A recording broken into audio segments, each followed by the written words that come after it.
My sister stole my honeymoon on my wedding day. My mother helped her do it, and when they arrived at the airport expecting a free trip to paradise, they discovered that karma doesn't need years to deliver justice. Sometimes all it needs is 24 hours and a bride who works in aviation security. My name is Peyton, and until last Saturday I thought my family's favoritism had limits. I was wrong. There are no limits when it comes to my sister, Aubrey. There never have been. Let me set the scene.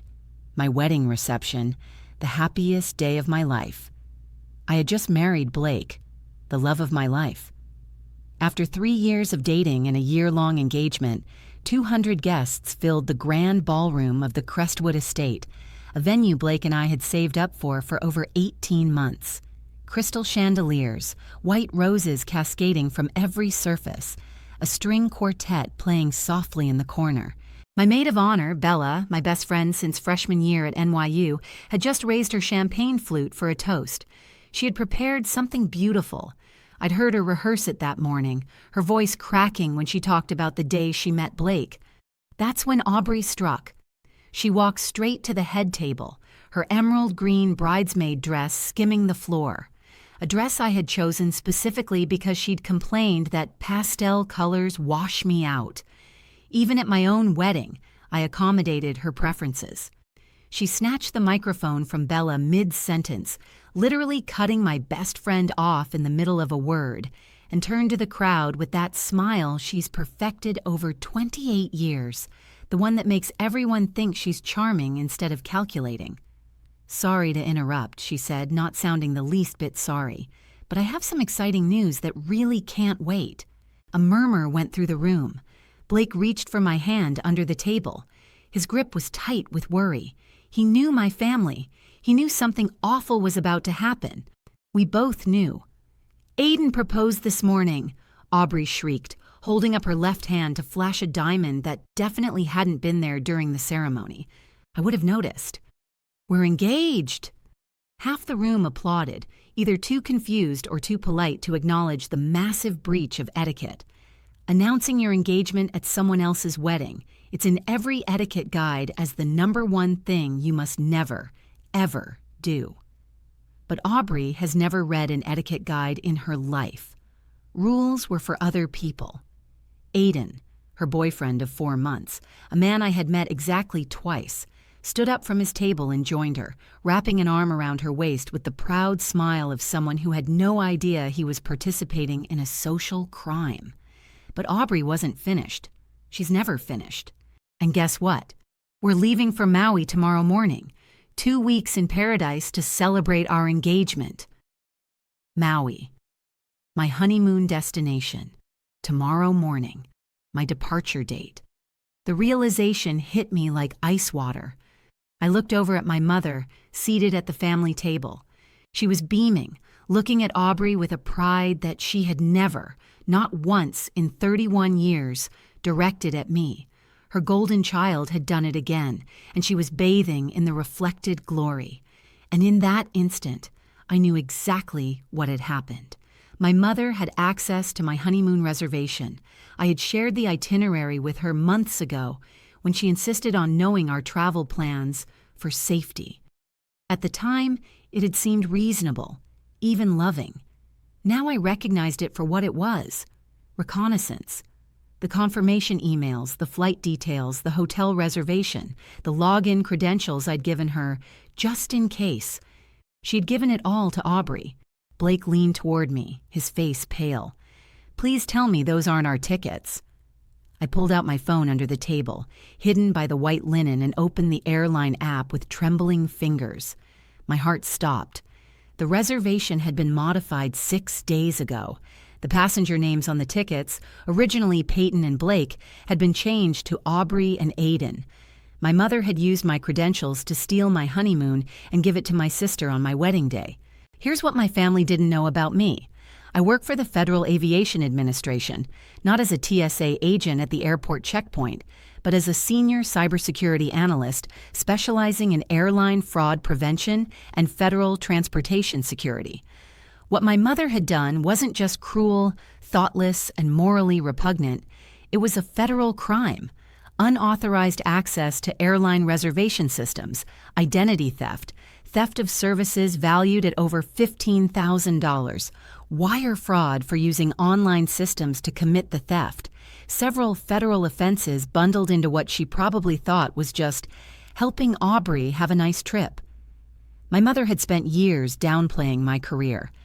Peyton works for the government, she'd tell people vaguely, before launching into a 20-minute description of Aubrey's business as an Instagram influencer with her 15,000 followers. She had no clue what I actually did. She never asked, never cared. Blake watched my expression shift from shock to something else entirely, something cold and calculated. "What do you want to do?" he whispered. "Not here," I whispered back, forcing a smile for the guests watching us. "Not at our wedding. I'm not giving them the satisfaction of ruining this day any more than they already have. But tomorrow morning, when they show up at that airport expecting to board our flight," I looked him straight in the eye.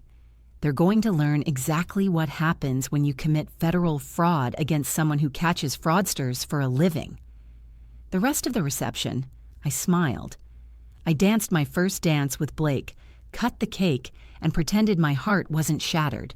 My sister had hijacked my wedding day and stolen my honeymoon, and my mother had been the mastermind. But I wasn't going to give them the satisfaction of seeing me break.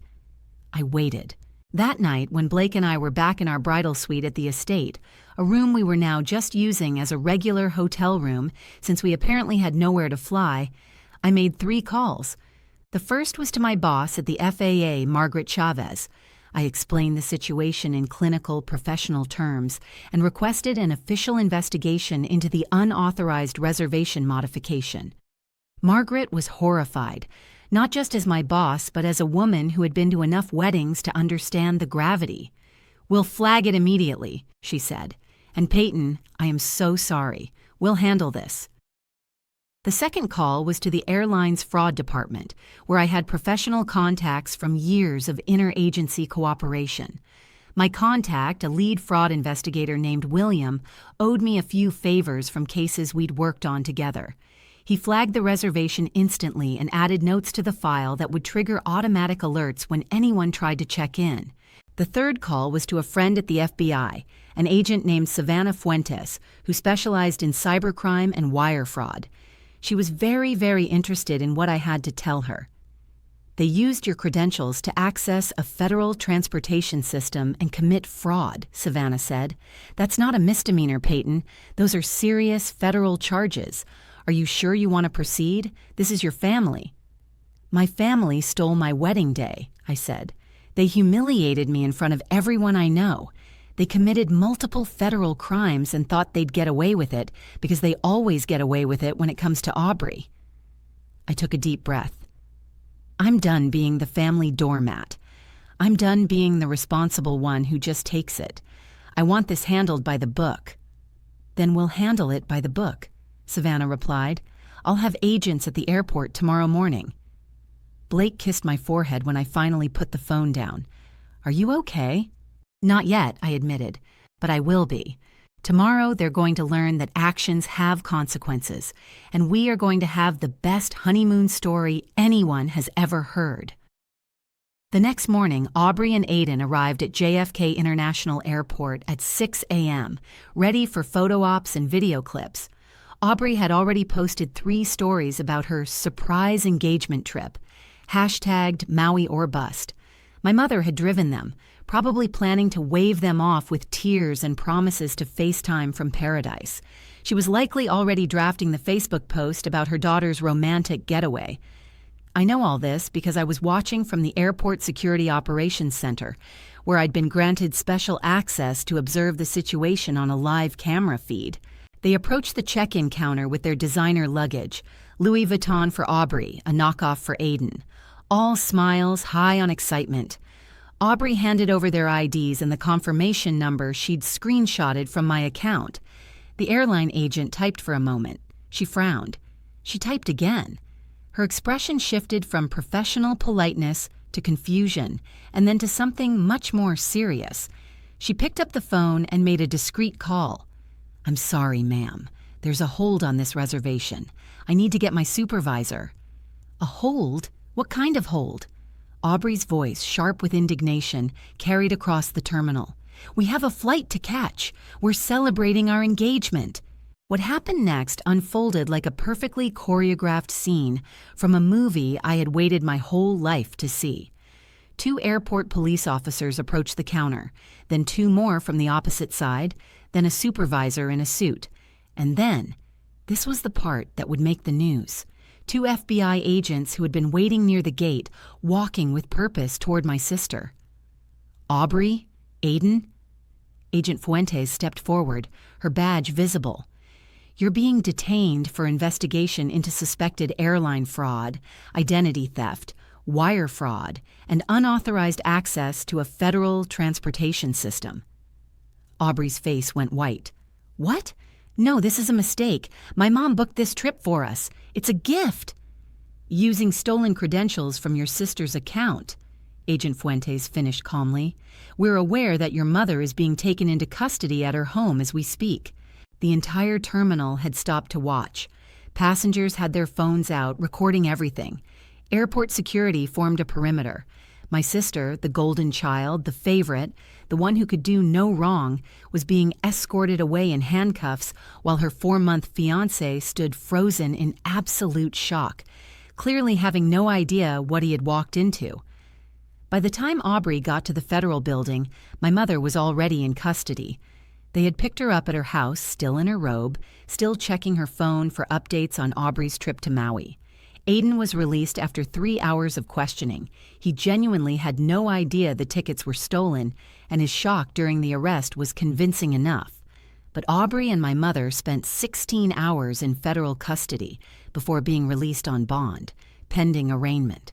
The video of the airport arrest went viral before noon. Someone had recorded the whole thing, from Aubrey's indignant, "We have a flight to catch," to the moment the cuffs clicked around her wrists. By the afternoon, it was on 3 national news networks. Bride's sister and mother arrested for stealing honeymoon, one CNN Chiron read. Wedding day betrayal ends in federal charges, announced Fox News. Influencer detained at JFK for stealing sister's honeymoon tickets was trending on social media right alongside Aubrey's tear-streaked mascara-running mugshot. My phone exploded with texts all day. Family members who had witnessed Aubrey's announcement at the wedding were putting the pieces together. My friends were sending me screenshots of the coverage with messages ranging from "no way" to "this is the greatest thing I have ever seen." My dad, divorced from my mom for a decade and keenly aware of the favoritism, called to tell me he'd never been prouder. Your grandmother would be smiling down from heaven right now, he said, laughing so hard he could barely speak. She always said one day Aubrey would get what was coming to her.